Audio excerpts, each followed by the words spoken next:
Sir, जब हमने पहले बॉडी को देखा था तो एकदम चट्टान जैसे कड़क थी।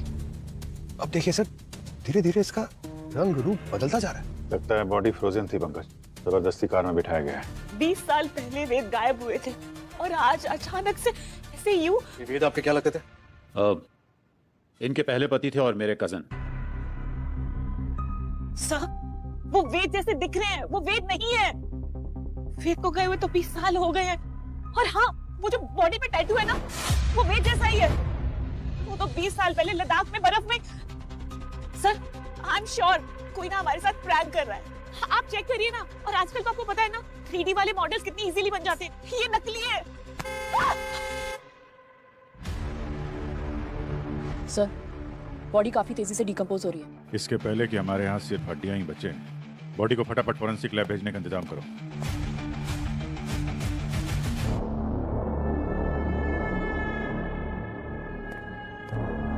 बीवियां कभी झूठ नहीं बोलती हैं। इस आदमी को मरे हुए लगभग 20 साल हो गए। अरे सर, ये आदमी ऐसा कौन सा चूरन खाता था कि 20 साल तक इसकी बॉडी डिकम्पोज नहीं हुई है? पंकज, मैंने इस आदमी के मसल टिश्यूज और ब्लड सेल्स बहुत अच्छी तरह से चेक किया और जिस तरीके का माइक्रो बैक्टीरिया इसकी बॉडी में मिला है, उसे साबित होता है कि इस आदमी की लाश किसी ऐसी जगह पर दबी हुई थी जहाँ चारों तरफ बर्फ ही बर्फ थी। एकदम ठंडा इलाका। क्या? हाँ, ऑलमोस्ट -20 डिग्री टेम्परेचर। और इतना कम टेम्परेचर इंडिया में सिर्फ हिमालय के हाई एल्टीट्यूड एरिया में मिलता और कहीं नहीं। लेकिन अगर 20 साल से किसी मरे हुए इंसान की लाश कहीं दूर पहाड़ों में दबी हुई थी, तो फिर ये अचानक मुंबई कैसे आ गई? अरे ऐसा कौन सा स्पीड पोस्ट है कि लाश वहाँ पहाड़ों से या मुंबई एक कार के सीट में आ गई? पंकज, अभी लाश स्पीड पोस्ट से आई है या टाइम ट्रेवल करके आई है, ये पता लगाना तुम लोगों का काम है ना। हाँ, लेकिन मैं तुम्हें ये बता सकता हूँ कि ये लाश कब बाहर आई है। सर, तो पूरी बात बताइए ना, आप ऐसे किस्तों में क्यों बोल रहे हैं? ये लाश 12 से 13 घंटे पहले बाहर आई है। क्या? हाँ, सिर्फ 12 से 13 घंटे पहले? बिल्कुल। जिस तरीके से इसके मसल टिश्यूज टूट टूट करके गिर रहे हैं और जिस तरीके से इसका स्किन का कलर बदलता जा रहा है, उससे बात साफ पता चलती है कि किसी लो टेम्परेचर से इस लाश को बाहर आने में सिर्फ 12 से 13 घंटे लगे, बस। सब वेद को ना पैराग्लाइडिंग का बहुत शौक था, इसीलिए ही वो लद्दाख जाते थे। वहाँ पर कोई कंपनी थी जो पैराग्लाइडिंग करवाती थी। बस वहीं पर पैराग्लाइडिंग करते टाइम जब लैंड कर रहे थे तो एवलांच हो गया और वेद बर्फ में फंस गए। उसके बाद वेद कभी मिले ही नहीं हमें। वो कंपनी कौन सी थी जो ये पैराग्लाइडिंग वगैरह करा रही थी? 20 साल पुरानी बात है, नाम तो याद नहीं है। और वैसे भी वेद भाई साहब अपनी सारी बुकिंग्स खुद करते थे। तो बुकिंग की डेट तो याद होगी ना आपको? हाँ सर, वो मैं कैसे भूल सकती हूँ। 3 सितंबर 2004। तुम्हें फाइंड इट। क्या 2004 में? अब मैडम, इतनी पुरानी बात कौन ही याद रखेगा। पर हाँ, झूठ नहीं बोलूंगा कि कभी कभार बर्फीले तूफानों में ऐसे हादसे अक्सर हो ही जाया करते हैं। और ये पैराग्लाइडिंग का खेल तो है ही रिस्की। और सच कहूँ तो इसी एडवेंचर की वजह से लोग आते हैं इसको करने के लिए। पर हम अपनी सेफ्टी में कोई कसर नहीं छोड़ते हैं, पूरा ध्यान रखते हैं सेफ्टी का। तो मैं आपकी कंपनी के बारे में कहाँ कुछ बोल रही हूँ रवि जी। मैंने वेद की जो डिटेल्स दी है आपको, आप बस वो चेक करके बता दो कि वो 20 साल पहले आपके यहाँ आए थे कि नहीं। रिकॉर्ड्स तो होंगे ना आपके पास? आप मुझे थोड़ा वक्त दीजिए, मैं सब कुछ चेक करके आपको कॉल बैक करता हूँ। थोड़ा अर्जेंट है। जी मैडम। सर, ये पिछली रात का फुटेज है। यहाँ पोडियम पर गाड़ी खड़ी है और सर इस वक्त गाड़ी के अंदर कोई भी नहीं बैठा। फिर इस कार को कवर कर दिया जाता है।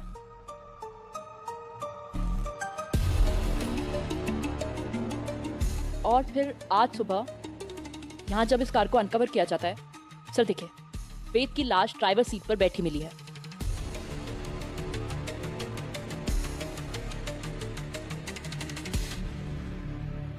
सर, सब कुछ तो हमारी आंखों के सामने है, फिर लाश गाड़ी में आई कहाँ से?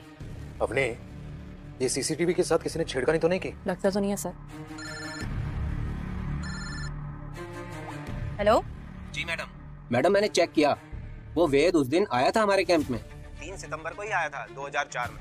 लेकिन वो उस दिन पैराग्लाइडिंग वाले टाइम वो तूफान में गुम हो गया था और उसको ढूंढने के लिए सर्च ऑपरेशन भी चला 2.5-3 हफ्ते तक। लेकिन वो बेचारा अब तक मिला ही नहीं है। पता नहीं कब मिलेगा। बेचारा मिल गया है आज ही। हाँ? मिल गया? कहाँ से मिला? मुंबई में। मुंबई में?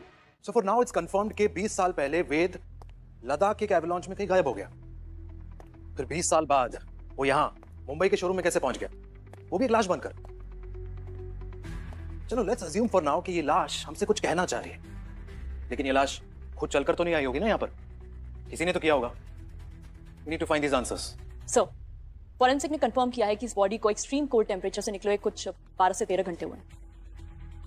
12-13 घंटे में लाश बाई रोड लद्दाख से मुंबई पहुंच गई। Not possible. इस कार को खंगालो अच्छी तरीके से, एक एक कोना छान मारो इसका। बॉडी इस कार में मिली है, जवाब भी एक कार ही देगी। यार बहुत बुरी किस्मत है इस गाड़ी की तो। इसका बर्थडे मनाया नहीं कि डेथ सर्टिफिकेट जारी हो गया इसका।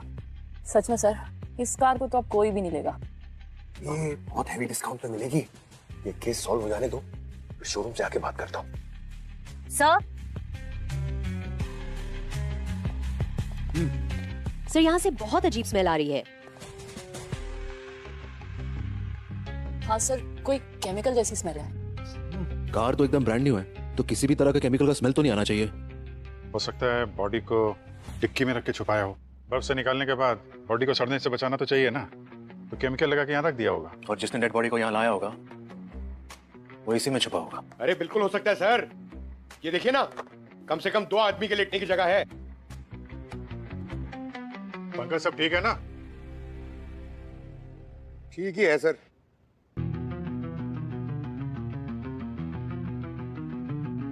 अब जरा इस डमी को वहां ड्राइविंग सीट तक लेकर जाओ।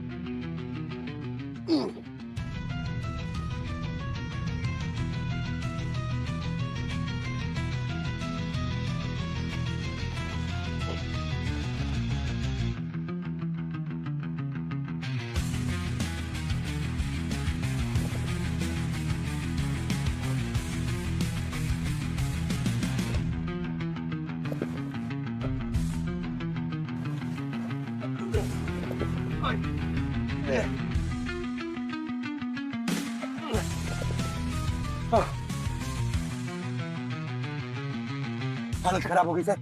ये तो कोई तगड़ा आदमी कर सकता है सर, मेरी तरह। अगर इतना मुश्किल काम था तो जरूर सर ये किसी आदमी का है।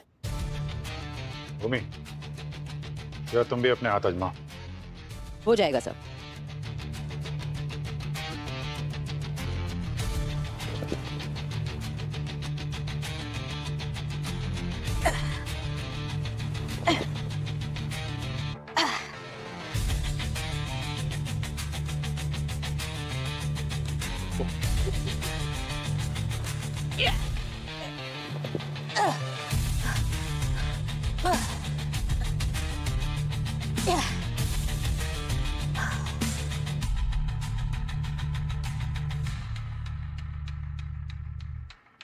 इतना भी मुश्किल नहीं था पंकज जी। वो एक्चुअली सर वहां सीट के पीछे मेरा पैर फंस गया था, वो ऐसे करने के चक्कर में। अच्छा, मतलब बॉडी को शिफ्ट करने वाला आदमी या औरत भी हो सकती है। और वो जो कोई भी है उसको यहाँ के सीसीटीवी कैमरे की पोजीशन के बारे में पता है, इसलिए बगैर कैमरे में आए इस काम को अंजाम दे दिया। तो मतलब कोई घर का ही मेंबर होगा। ठीक है, तो फिर उनकी शोक सभा में शामिल होकर आते हैं हम लोग। ये कह रहे हैं कि वेद की शोक सभा रखो। भला एक ही आदमी की मौत का मातम मैं बार बार कैसे बना सकती हूँ? बहुत मुश्किल से ट्रॉमा को भूलकर बाहर आई थी और फिर वही सब करूं। और अयान कहाँ था तब? जब वेद लापता हुए तो अयान मेरे पेट में था। मैंने उसे कैसे पैदा किया है, कैसे पाला है ना, ये मैं ही जानती हूँ। और आज वही बच्चा मुझे गालियां दे रहा है। गाली नहीं दे रहा मैं, पर हाँ गुस्सा हूं, बहुत गुस्सा हूं। और क्यों ना गुस्सा, जिनके पीछे अपनी पूरी लाइफ डैडी डैडी करके घूमता रहा, आज पता चल रहा है कि वो मेरे डैडी है ही नहीं। अच्छा नहीं हूं मैं। अरे पहले क्यों नहीं बताया कि मेरे डैडी कोई और थे? कैसे बताता उसे? आजकल के बच्चे एक दिन में तो डिप्रेशन में चले जाते हैं, और फिर देविका को भी संभालना था। सुसाइड करने की बात कर रही थी वो। वेद भाई साहब को तो मैं पहले ही खो चुका था। मैं नहीं चाहता था कि उनकी फैमिली को कुछ भी हो, और इसीलिए मैंने देविका से शादी की और अयान को अपना नाम दिया। क्या जरूरत थी अभिषेक को ये सब करने की? पर उसने ये सब किया, वरना वेद की बहन नैना हमें सड़क पर लाने का पूरा इंतजाम कर चुकी थी। नैना, क्या था नैना ने? पापा का पूरा बिजनेस मैंने संभाला था। उस वेद को तो दुनिया घूमने से फुर्सत नहीं थी। जब सारी मेहनत मेरी थी तो क्या हुआ, कंपनी से मैंने अपना स्टेक बढ़ाने की डिमांड कर ली। लोग इसे लालच बोलते हैं, लेकिन मैं इसे अपना हक बोलती हूँ। जिसे आप अपना हक कह रही हैं, देविका की नजरों में वो हड़पना है। इसे कैसे बोल सकती है वो? शर्म नहीं आई उसे कहते हुए? जिस शोरूम में खड़े रह के उसने वो कार लॉन्च की थी, वो शोरूम मेरे पैसे से चलता है। ऑटोमोबाइल कंपनी मेरी है। महीने महीने पैसे भेजती हूँ मैं उसे और उसके बेटे की परवरिश के लिए। वो तो कह रहे थे कि अभिषेक उन सबको संभालता है। अभिषेक संभालता है? क्या संभाला उसने? वो मेरे चाचा का लड़का है। उधर वेद मिसिंग हुआ और इधर इसने उसकी ही बीवी से शादी कर ली, हमारी प्रॉपर्टी पे मौज करने के लिए। चाहती तो मैं उसी वक्त उसकी पोल खोल सकती थी। क्या मतलब? पोल खोल देती? फिर मैं आप लोग को दिखाती हूँ।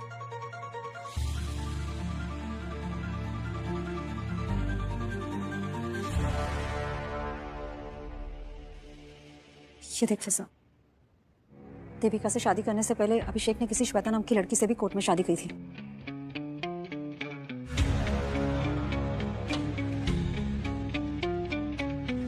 शादी के बाद एक और शादी। तो पता लगाओ कि श्वेता जी हैं कौन और कहाँ हैं। 5 मिनट के लिए देखने दीजिए ना, वो हमारे फैमिली मेंबर थे। सर आप प्लीज समझने की कोशिश कर दीजिए, हम ऐसे किसी को भी अंदर जाने नहीं दे सकते हैं। मैडम, सर आप लोग जाइए प्लीज, बिना परमिशन के आप अंदर नहीं जा सकते। क्या बात है? मैम, वेद मेरे हस्बैंड थे और आयान उन्हीं का बेटा है। आज तक हमने आयान को ये नहीं बताया कि वेद उसके पापा थे। प्लीज आखिरी बार मेरे बेटे को उसके पापा की शक्ल देखने दीजिए ना। ये फॉरेंसिक लैब है, यहाँ बहुत सारे कंटामिनेशन होते हैं और बॉडी के कांटेक्ट में आने से पहले बहुत सारे प्रिपरेशन करने पड़ते हैं। आप लोग जाइए, पहले परमिशन लेकर आइए, उसके बाद ही मैं आपको अंदर अलाउ कर सकती हूँ। ठीक है, हम लोग परमिशन लेकर आते हैं। आओ बेटा। Thank you.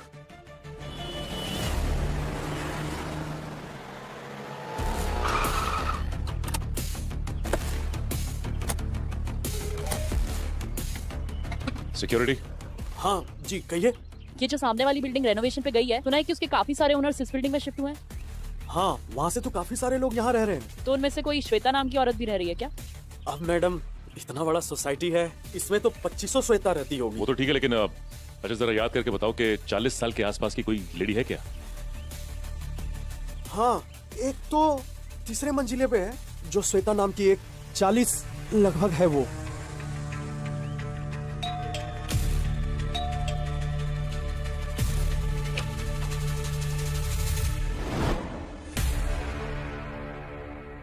श्वेता जी। जी कहिए। हम लोग सीआईडी से हैं। अच्छा ये बताइए कि कल कार लॉन्च पे आप देविका के शोरूम पे थी ना? एक मिनट।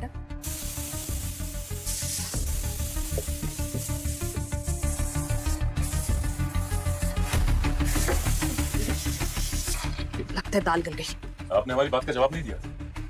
हाँ मैं गई थी, मेरा बेटा वहाँ फ्लोर मैनेजर है। और आपके हस्बैंड कहाँ है? ये आप सब मुझसे क्यों पूछ रहे हो? सवाल तो बनता है ना, जब एक ही आदमी ने दो शादियां की। आपका मैरिज सर्टिफिकेट।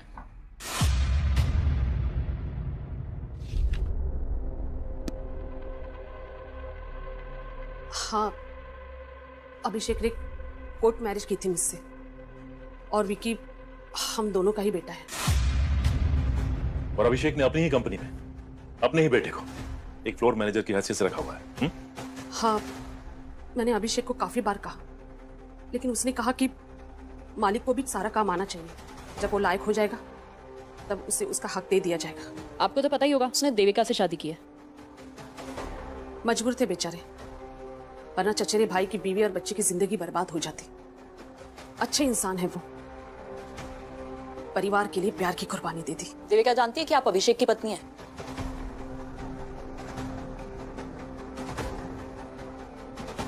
अच्छा ये विकी अभी कहाँ है? मुझे नहीं पता, कल से वो घर नहीं आया। मुझे थोड़ी ना वो बता कर जाता है। Anyway, फिलहाल हम चलते हैं।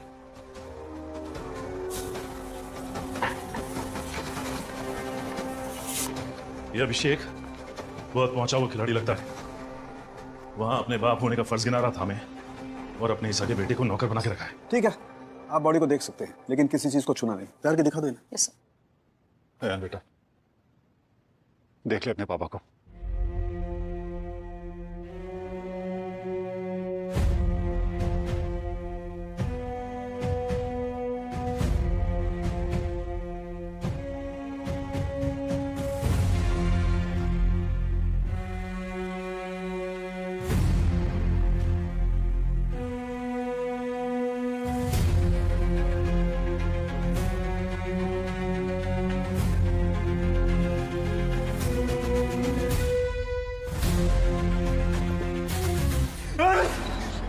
अयान बेटा, संभाल अपने आप को।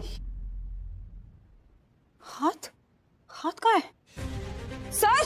क्या हुआ सर? बॉडी के हाथ नहीं है। क्या मजाक कर रही हो? बॉडी के हाथ? माय गॉड, दोनों हाथ कटे हुए। अरे गार्गी, इसके दोनों हाथ किसने काटे? फॉरेंसिक लैब से कौन चोरी करके ले गया हाथ? आपको थोड़ा भी रियलाइजेशन है इस बात का? ये बात सुनने में कैसा लग रहा है कि सीआईडी के फॉरेंसिक लैब में से कोई डेड बॉडी का हाथ काट कर ले गया? ये बात अगर सीआईडी ऑफिस के बाहर लीक हो गई ना, तो सीआईडी की रेपुटेशन की धज्जियां उड़ जाएगी। I am sorry sir. You sorry?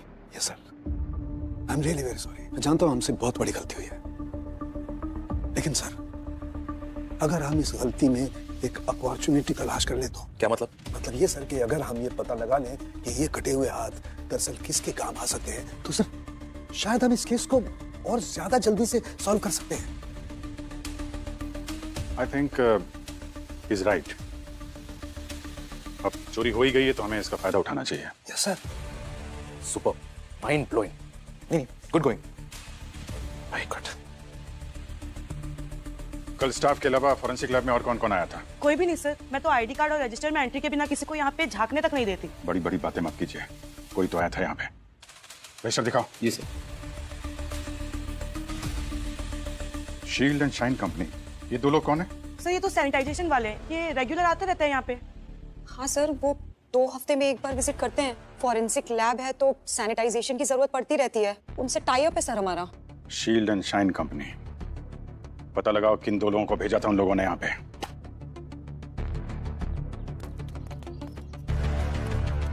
Sir मैं सिस्टम में चेक करके बता रहा हूँ। कल हमारे लड़के जाने वाले थे लेकिन नहीं गए। शेड्यूल में था कल विजिट का, लेकिन वो और किसी साइड पे फंस गए। लेकिन ये कंफर्म है हमारे लड़के नहीं गए, ये कंफर्म है सर। ठीक है, ये शेड्यूल तो आता जाता कोई भी देख सकता है। कल या पूरे दिन कौन कौन आया था? सर जो भी आए थे सबका डिटेल है इसमें। ये अभिषेक, देविका, अयान, ये तीनों क्या कर रहे हैं आज यहाँ? सर डेड बॉडी देखने आए थे। अयान को आखिरी बार अपने डैड से मिलना था। सर वो लोग तो कल भी आए थे और बिना परमिशन के मैंने उन्हें जाने नहीं दिया सर। कल भी आए थे वो लोग यहाँ पे? जी सर। और यहीं खड़े थे जहाँ पे हम लोग खड़े? Yes sir. फिर तो इस शेड्यूल पे उन लोगों की भी नजर पड़ी होगी। वो सैनिटाइजेशन वालों की कोई शक्ल देखी तुमने? उनका चेहरा? सर वो तो मास्क और यूनिफॉर्म से पूरी तरीके से कवर थे, तो हमने बस डेटा एंट्री की और उन्हें जाने दिया। जब तक वो हाथ नहीं मिल जाते तब तक ये केस हमारे पकड़ में नहीं आएगा। वो हाथ मुझे चाहिए अभिजीत।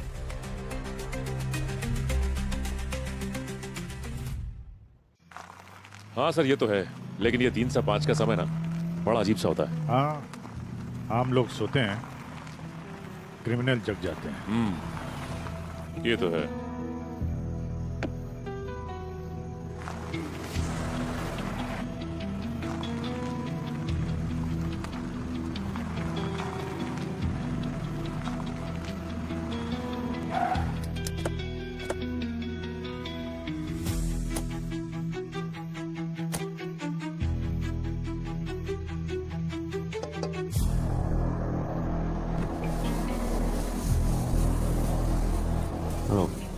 Need any help?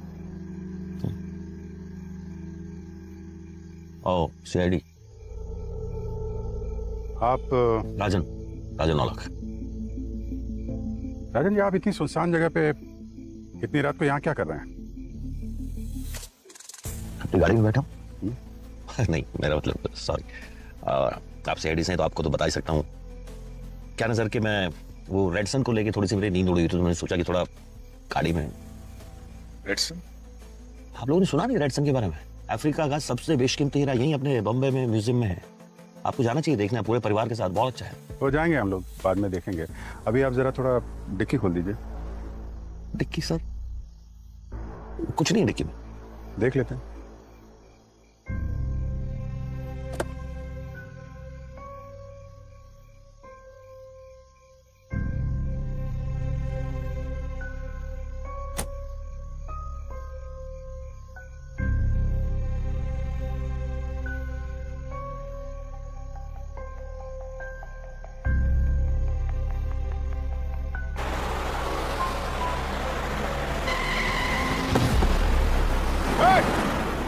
रुक।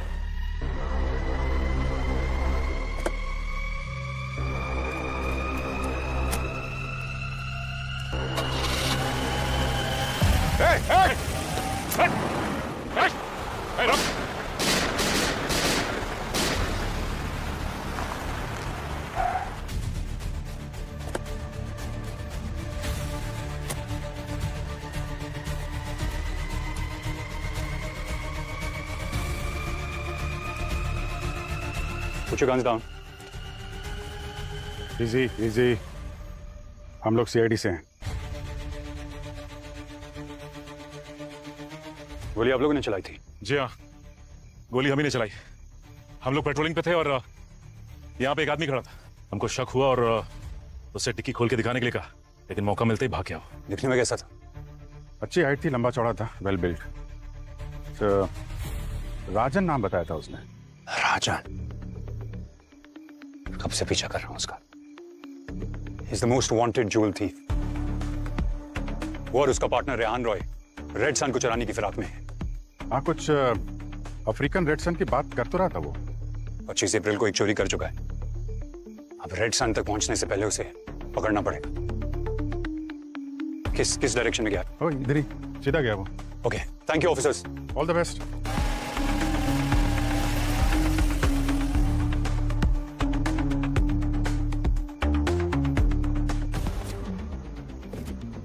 ओह माय गॉड, हाथ?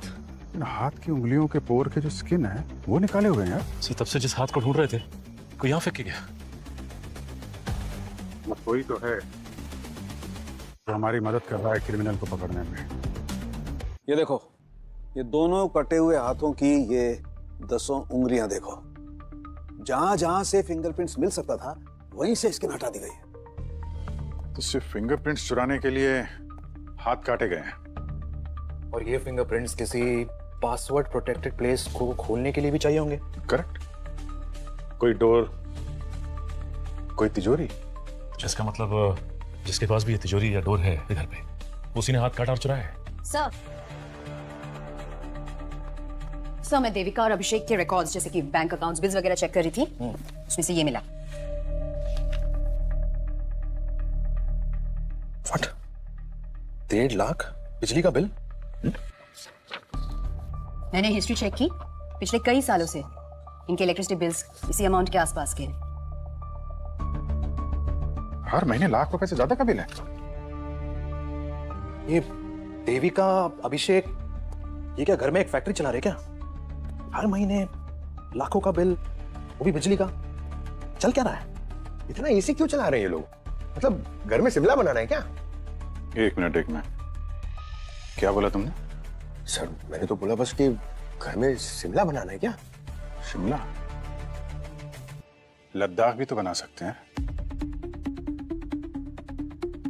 पंकज, तुम लद्दाख के लिए निकलो तुरंत। जिस कैंपिंग कंपनी के लिए वेद ने पैराग्लाइडिंग की थी उसकी सारी डिटेल्स निकालो। सारे प्रूफ चाहिए मुझे। Okay, come on. अभिजीत, कल रेड मारने की तैयारी कीजिए। अच्छा। अब ये कटे हुए हाथ ही हमें उनके गले तक पहुंचाएंगे।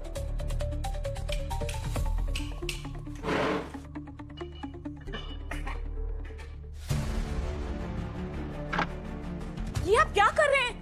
क्यों कर रहे हैं सब? देखिए ना, हमारे घर को कैसे तहस नहस कर दिया इन लोगों ने। क्या हो रहा है सब?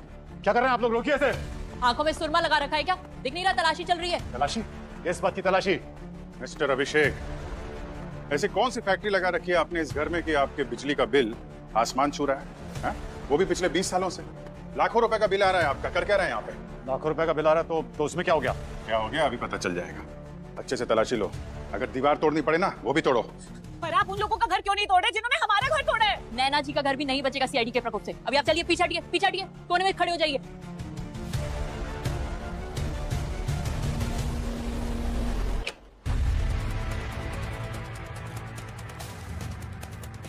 मेरा सर्च वारंट लेना चाहिए, ध्यान से पढ़िए इसे, फिर बाद में मत कहिएगा कि सीआईडी ने मेरा घर उलट पुलट कर दिया। घर का कोना कोना छान मारो, कोई जगह छूटनी नहीं चाहिए। लेकिन आप लोग यहाँ क्या ढूंढने आए हैं? ये भी पता चल जाएगा आपको, सब्र रखिए।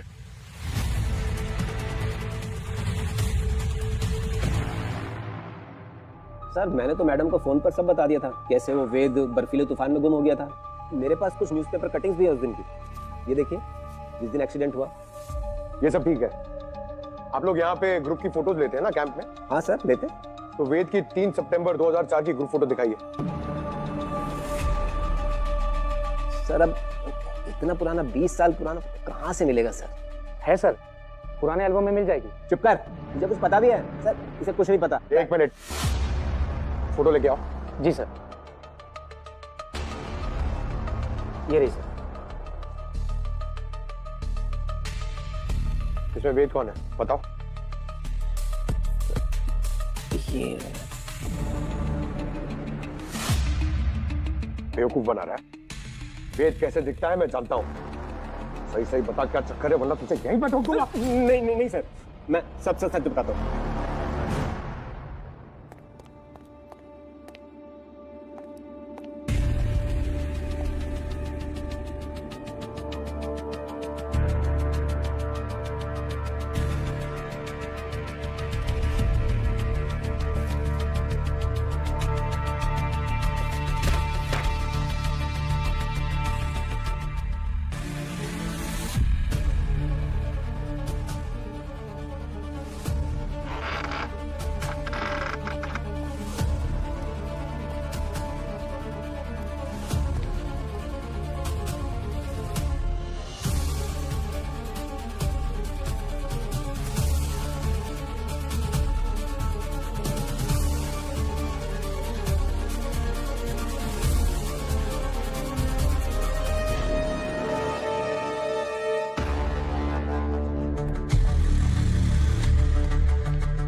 सर?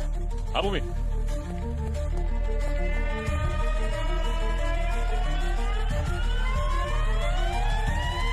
डेफिनेटली यहाँ कुछ है।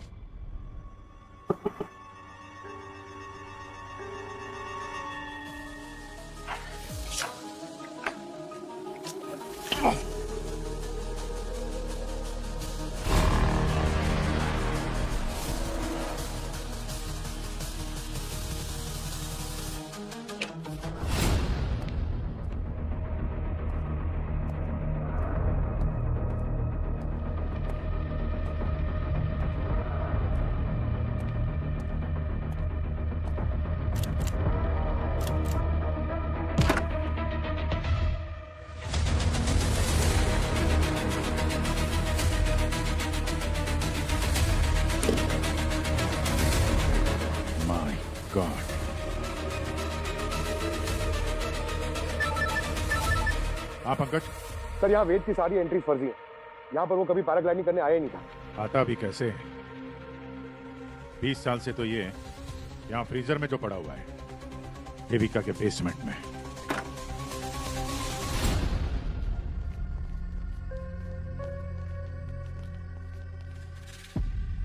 क्या बात है, बेसमेंट के अंदर अच्छा खासा लॉकर बना हुआ है। नैना जी, आप इस डिजिटल लॉकर का पासवर्ड देंगी या फिर इसके लिए भी हमें काम करना पड़ेगा?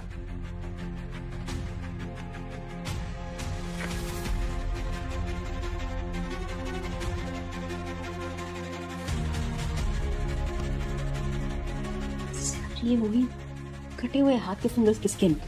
इतना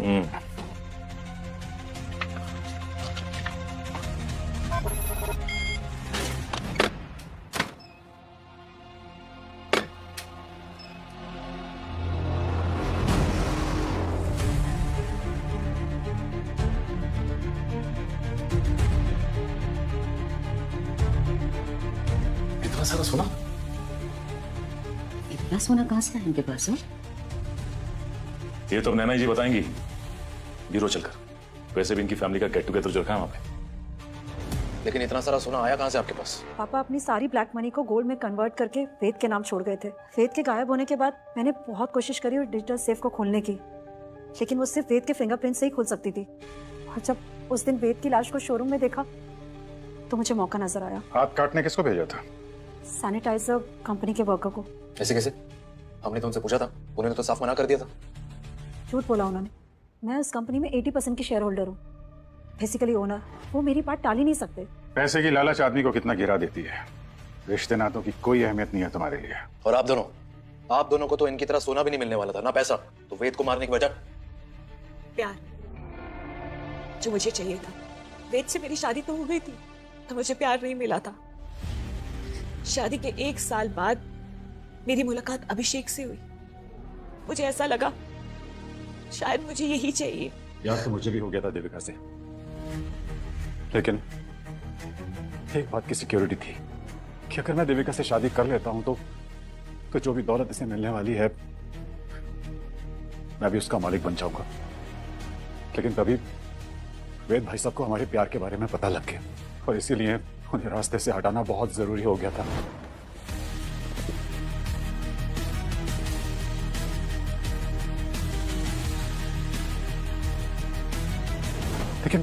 लेकिन उन्हें मारने के बाद हमें पता लगा कि एक पुश्तैनी तिजोरी है और उसे पाने के लिए हमें वेद भाई साहब की लाश को संभाल के रखना पड़ेगा, क्योंकि उनकी लाश ही उस तिजोरी की चाबी है। बहुत लंबा इंतजार किया आप लोगों ने, 20 साल। फिर तुम लोगों को एक कहानी की जरूरत थी कि वेद पैराग्लाइडिंग करते हुए मारा गया, है ना? हाँ। लद्दाख की उस कैंपिंग कंपनी के मालिक को मैंने 10 लाख रुपए पे किए ताकि वो झूठी खबर फैला सके। हाँ, इतने सालों तक हमने उस लाश को छुपा के रखा, पर पता नहीं उस दिन शोरूम में वो लाश कैसे आ गई। उसे अयान लेकर आया था।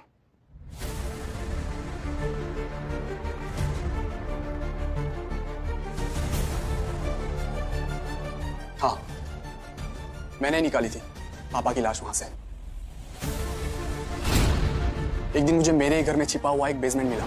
नीचे गया तो वहां पे फ्रीजर में एक लाश पड़ी हुई थी जिसकी शक्ल बिल्कुल मेरी तरह थी। फिर मैंने इन दोनों को एक्सपोज करने के लिए विक्की की मदद से पापा की लाश को शोरूम तक पहुंचाया।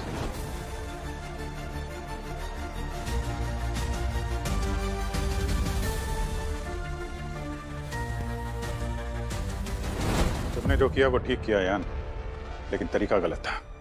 तुम्हें सीधे पुलिस के पास जाना चाहिए था। जिसने मेरे पापा को मार दिया वो मुझे क्या छोड़ते? अपनी पावर का गलत इस्तेमाल करके मुझे भी मरवा देते ये लोग। और मुझे पता था अगर सीआईडी इस केस में इन्वॉल्व हो गई तो ये दोनों बिल्कुल नहीं बच पाएंगे।